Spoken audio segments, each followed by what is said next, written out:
आज आपको एक कहानी सुनाता। एक बार एक नेत्रहीन व्यक्ति गया मंदिर ईश्वर के दर्शन प्राप्त करने। अब जब वहां उपस्थित लोगों को यह ज्ञात हुआ कि यह व्यक्ति नेत्रहीन है, तो कुछ लोगों ने उसका उपहास उड़ाना प्रारंभ कर दिया। वो जिसकी स्वयं की दृष्टि ही नहीं, क्या करने आया होगा यहाँ? कदाचित ईश्वर से शिकायत करने आया होगा कि क्यों आपने मुझसे मेरी दृष्टि छीन ली। किंतु इन सभी बातों से उस नेत्रहीन व्यक्ति ने स्वयं को पीड़ित नहीं होने दिया। वो मुस्कुराया और उसने केवल एक बात कही, माना कि मेरे भाग्य ने मुझसे मेरी दृष्टि छीन ली, किंतु मैं अभागा नहीं, क्योंकि मेरा ईश्वर वो मुझे देख सकता है।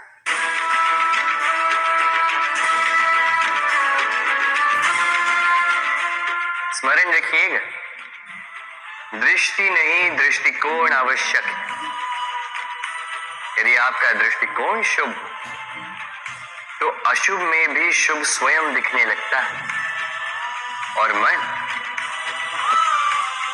प्रसन्न होकर कहता है, राधे राधे। क्रोध एक ऐसी स्थिति जिसमें जीभ मन से अधिक गति से कार्य करती है। लालच वो मनस्थिति जिसमें स्वार्थ करुणा से अधिक गति से कार्य करता है।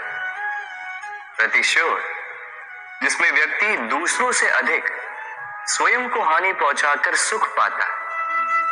और ईर्ष्या जिसमें व्यक्ति स्वयं के अस्तित्व को ही खो बैठता है, कुछ और ही बन जाता। दूसरी ओर आनंद वो स्थिति जिसमें आत्मा शरीर से अधिक प्रसन्न होती। और प्रेम वो परम भाव जिसमें हमारा दुख सब में बट जाता है और सबका सुख हम में आ जाता है। तो आपको क्रोध, ईर्ष्या, लालच और प्रतिशोध में रहना है, या आनंद में रहकर प्रेम से ये जीवन व्यतीत करना है? निर्णय आपका है, क्योंकि मैं तो अपना निर्णय कब का ले चुका। राधे राधे।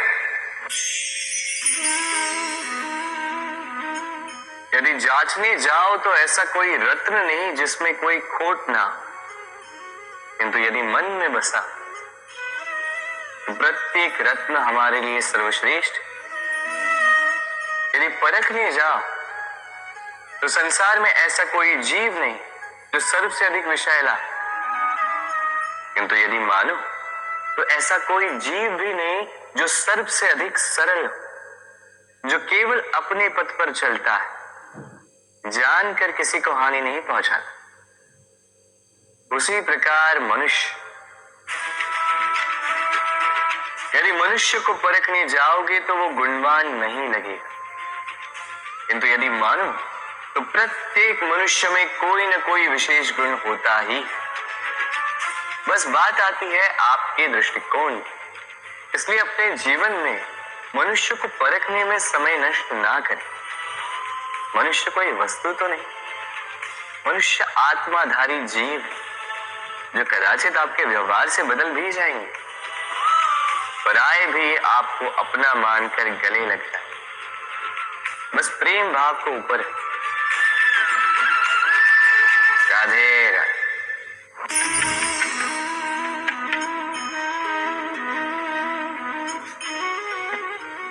इस पात्र का महत्व हमारे जीवन में हम भली भांति जानते हैं। गर्मी की ऋतु में ये हमारी प्यास बुझाता है, शीतल जल को जैसे अमृत बनाकर हम तक सौंपता है। किंतु इस पात्र को बनाया कैसे जाता है?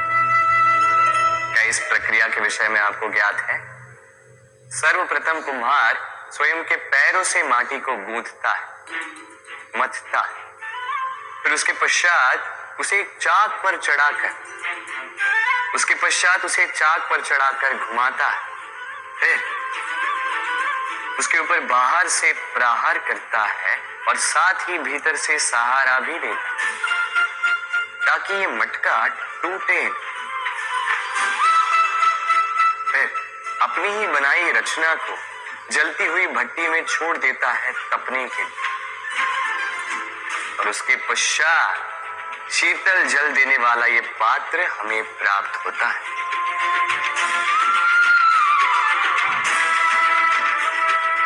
एक सर्वश्रेष्ठ गुरु भी यही करता है।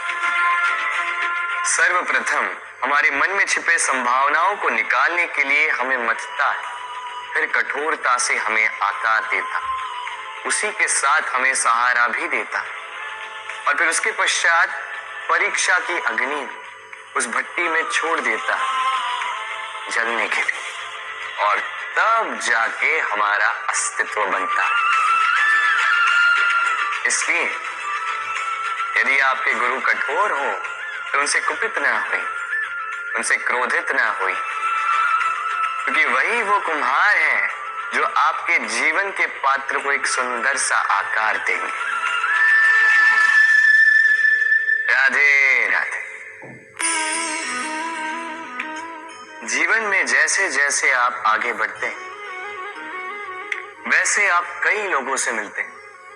उनमें से कुछ आपका उत्साह बढ़ाते हैं, कुछ आपको शक्ति देते हैं, कुछ हताश हो जाते हैं, तो कुछ आपके ऊपर पत्थर भी फेंकने लगते हैं। ऐसे में हम में से अधिकतर लोग क्या करते हैं?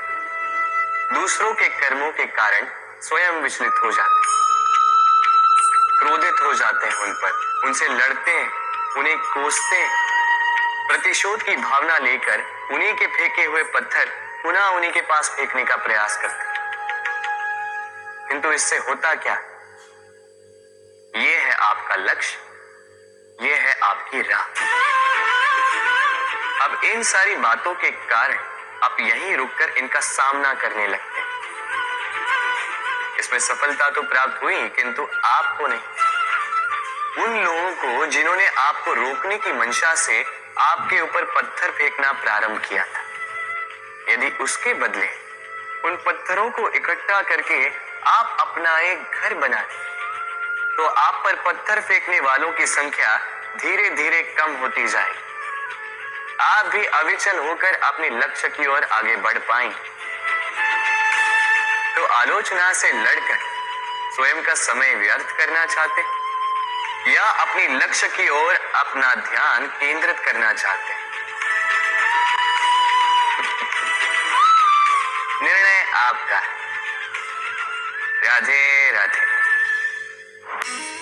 जीवन में सभी आगे बढ़ना चाहते हैं, अपने लक्ष्य को प्राप्त करना चाहते हैं, सफलता पाना चाहते हैं, किंतु सभी ये नहीं कर पाते।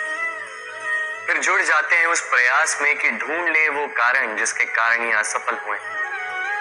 अब उसमें भी अधिकतर लोग गलत चयन कर जाते हैं। यदि इस बात को मैं आपको विस्तार में समझाऊं तो बात कुछ यूं है। यदि मेरे दांतों में पीड़ा है तो पेट दर्द का काढ़ा पीने से कुछ नहीं होगा। यदि नींव में समस्या है तो मैं शिखर को कितना भी सजा लूं, भवन तो गिरेगा। यदि हम जीवन में आगे नहीं बढ़ पा रहे हैं तो कारण हमारे पांव की मोच नहीं, हमारी छोटी सोच है। यदि हम अपना भाग्य, अपना भविष्य नहीं लिख पा रहे हैं तो इसका कारण टूटी हुई कलम नहीं, औरों से जलन। यदि महान कार्य करने के पश्चात भी यश प्राप्त नहीं हो पा रहा तो इसका कारण तन का आलस नहीं, मन का लालच है। इसलिए सर्वप्रथम अपनी असफलता का कारण उचित प्रकार से समझें और फिर उचित प्रकार से उस दिशा में प्रस्थान करें। आपको सफलता अवश्य प्राप्त होगी, कोई आपको रोक नहीं पाएगा।